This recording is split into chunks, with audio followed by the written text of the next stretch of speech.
സംസ്ഥാനത്തിന്റെ പ്രതിപക്ഷ നേതാവും മുൻ പ്രതിപക്ഷ നേതാവും ഉൾപ്പെടെയുണ്ട്. SFIയെ പിരിച്ചുവിടണം എന്ന് പറയാൻ എന്താണ് ഈ കാര്യത്തിൽ നിങ്ങളുടെ പ്രതികരണം?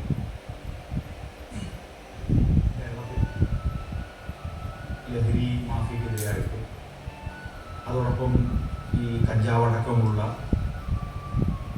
നിയമലംഘന പ്രവർത്തനങ്ങളിൽ പങ്കെടുക്കുന്നവർക്കെതിരെയും കർശനമായ നിയമ നടപടിയുമായിട്ടാണ് ഈ ഗവൺമെൻറ്റും അതോടൊപ്പം എക്സൈസ് വകുപ്പും പോലീസും മുന്നോട്ട് പോകുന്നത്.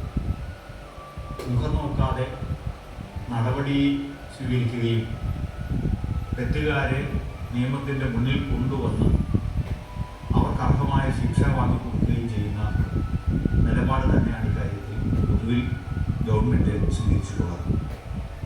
എന്നാൽ കളമശ്ശേരി പോളിടെക്നിക്കിൽ ഉണ്ടായ സംഭവങ്ങളെ യാഥാർത്ഥ്യത്തെ മറച്ചുവെക്കാനും അതിൻ്റെ ഭാഗമായി പിടിക്കപ്പെട്ട് റിമാൻഡിലായ ASUവിൻ്റെ